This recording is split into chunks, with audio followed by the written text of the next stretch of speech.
Welcome back, Gord the Dog Butcher in the flesh. Here again to shine the light on this worthless dog culture yet again.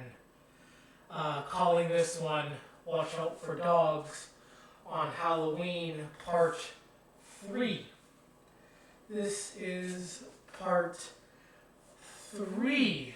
I did not plan to do multiple series on this subject, but a few things popped in my head throughout the day, and I said, hey, let's share this. Let's shine the light on another perspective of this dog culture. And again, Halloween, the main event is children will be going outside, trick-or-treating, hunting, gathering for candy, going door to door, and hey, it's all fun and games, great memories, but it's not just about watching for strangers, watching for cars, watching to see if you may have, drugs in your candy bag. Something that isn't talked about. That is not talked about at all. Like none. Like nothing. It will not be talked about in school. Parents themselves won't sit with their child and talk about it. It is dogs. Gotta be watching out for dogs on Halloween night, especially Halloween night.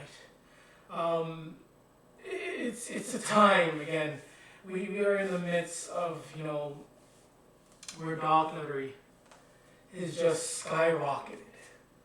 Where each and every day these dognuts are lowering the bar every time. And again, it's not like they're trying to protect their dognuts. No, they exploit themselves. They show themselves being vile, disgusting. They even show themselves allowing their worthless mutt to attack children, to attack adults.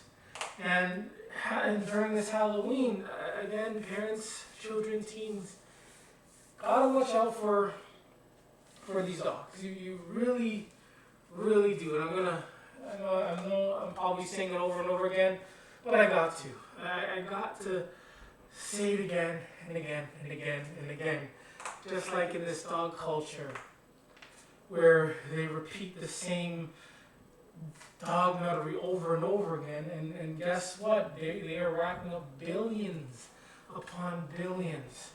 So maybe if I repeat the same thing, these dog nuts and maybe parents and children will also, get the message. During Halloween, the month of October usually, but Halloween, other than children going out for candy, the main theme of Halloween, we would say it's about scary stuff, spooky stuff, monsters, scarecrows, pumpkins, something that's just scary or spooky or creepy. That's what, again, Halloween is about. And speaking of monsters, and a lot of us would agree that monsters are not real. Monsters are not real. And some people would say they would consider a dog a monster, a pit bull a monster. They may even use the term beast. A dog is a beast or a pit bull is a beast. I do not call a dog a monster or a beast because if I use that term monster or beast to describe sometimes a person or another creature, another animal, it's usually out of respect. this is my perspective. If I'm going to call something a monster or a beast, it's out of respect because, hey, even though I know you can probably chew me up to death, I respect that. I'm going to stay away. I respect what you do, respect what you look like. You're a monster, you're a beast. I respect that. But I can't be calling dogs beasts or monsters. Dogs, especially pit bulls, they don't have my respect. I don't respect pit bulls. I don't respect dogs at all. I don't respect any of them at all. Like, none. I have 0 ounce of respect for dogs. And that's why I don't call them monsters or beasts or anything like that.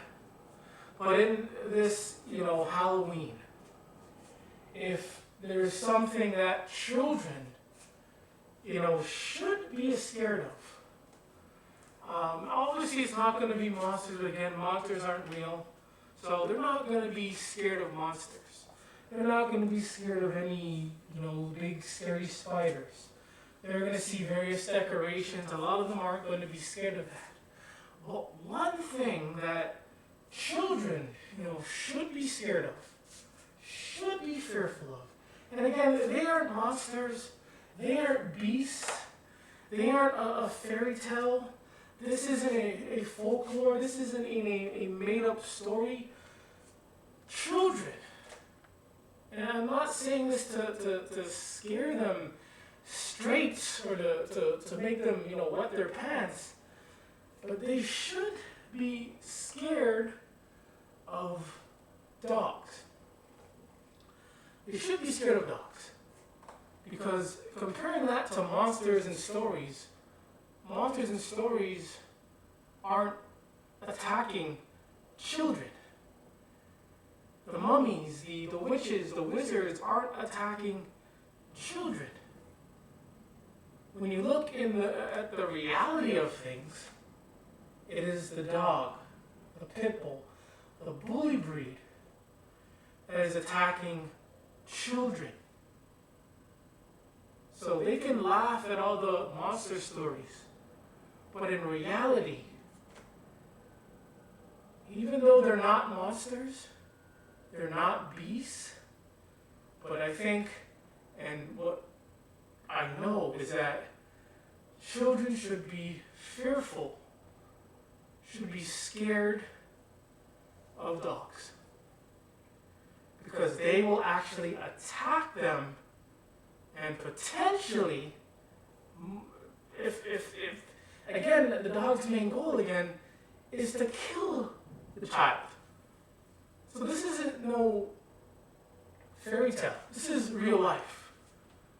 You can look at the many stories of children getting killed by the dog, by the family dog, by this neighbor's dog, a relative's dog. That is real life. That is what should be scary. Even those children that didn't die, thankfully, they have to live with the scars, missing limbs, missing face, missing arms, missing legs. They gotta look at themselves in the mirror every day, realizing, a monster didn't do this, but a worthless mutt, a dog, a pit bull mauled my face off, a pit bull mauled my arm off, mauled my leg off, and I will never, ever look the same again. So, all the monster stuff during Halloween, all the spooky stories during Halloween, is pretty much nothing. It's nothing. Children may be scared of little movies, but again, that's not real. They're actors, it's a made-up script. That's nothing. So the reality is that children should be scared of the dog, the worthless mutt, and the pit bull. And this is fact. This is not an opinion. This is fact. Because on Halloween, during Halloween night, evening, children are going to be out trying to get as many candies or whatnot as they can. And I don't think any of them plan on seeing real monsters. They may see children or people, grown-ups, who are wearing these spooky costumes. They'll stop for a second, be freaked out for a second, and then they continue going their way. Some little babies may be terrified as well, but in the reality is, though, they can take off the mask and the makeup, and it's just a regular person. It could just be their dad or mom underneath all that. But the dog and the pit bull is something that isn't wearing a mask. They're not playing dress up. This isn't a fairy tale. So when they want to attack, when they do attack, that child, I'm telling you, if there's one thing that they need to be scared of, it's the dog, the worthless mutt, the pit bull, the bully breeds. I don't think any child has any plans of getting attacked by a dog on Halloween night, during Halloween night.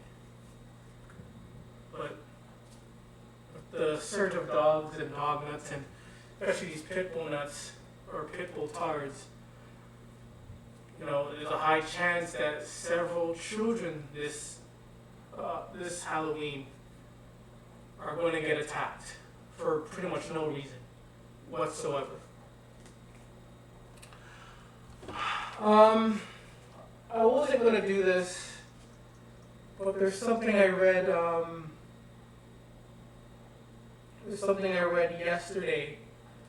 An article that I read yesterday. That I reread it. I reread it today, and I noticed there was a comment section, and obviously it's the typical buffoonery of these dog nuts. The typical buffoonery. So the article is about children at a party in a hotel, and some dog nut allows their dog to roam free without a leash, without supervision, and that dog eventually attacks a 6-year-old boy who requires surgery. So read the comments. One dog nut says, it was a golden retriever that attacked, so pit bull nuts, you're off the hook this time. Golden retrievers, this person says, golden retrievers are big softies. If they feel threatened, they will either attack or run. In this case, it was the dog's owner and the child's parents' fault. Parents should tell their kids to stay away from other people's dogs. I bet this child did not simply fall on the dog. That's what this dog letter says. You can look it up. The Mirror. You can search on the Mirror. It's on mirror.co.uk. You can search boy 6 needed surgery after being attacked by a golden retriever at Halloween party. This is nothing. It's nothing under the sun. Again, another person says the kids' party was in a function room. The dog shouldn't have been in there, but his owner let him roam free while he went to the toilet. Having said that, he put him on a leash. And again, they're trying to divert what the dog did, and either again blaming the victim or blaming the owner or blaming the parents. So there are 4 parties in this: the dog, the children, parents, even the employee staff, the child, and the owner. The dog can attack any one of these people, and the dog's not at fault, but everyone else can be blamed for it. It's ridiculous. It doesn't really make sense. It's like me just walking up to you and just punching you in the face for no reason at all, and you taking the blame for it, or my parents taking the blame for it. It doesn't make sense.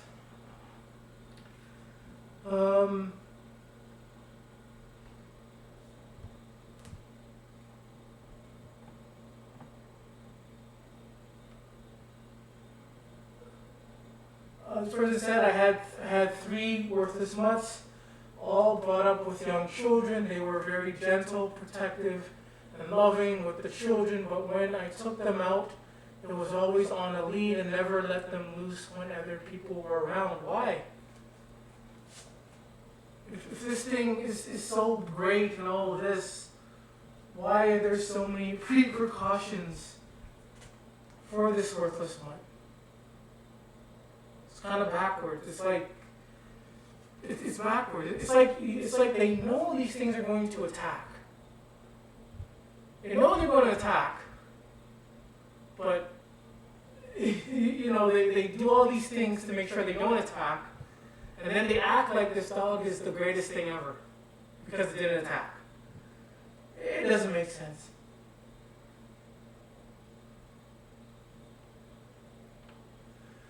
The person said the child fell on the dog and startled and must have hurt him. Goldens are lovely. Again, so basically they're saying if you fall on a dog, they have every right to maul you. That's what they're saying. These great dogs, even though you fell on them, tripped on them, this dog has every right to maul you. And in the end, the owner, the child, and the parents take the blame, but the dog is protected. It's the typical dognuttery. It's typical. Like if you've been around the block with these dognuts and during these incidents, it's typical. Like you know what to expect. It's like it's even though you've seen it so many times, you're still not yet desensitized by it because every time it's like, really? Are you really going to say that? Are you this dumb? But most likely, yes, they are. But anyways, I'm going to end it there. This is Watch Out for Dogs on Halloween Part 3. So again, parents, children, be vigilant out there. The monsters aren't real, the costumes aren't real, but when a dog, does attack you, that is certainly going to be real. This is another Worthless Mutts. Gore the Dog Butcher, and remember, it's okay to hate dogs.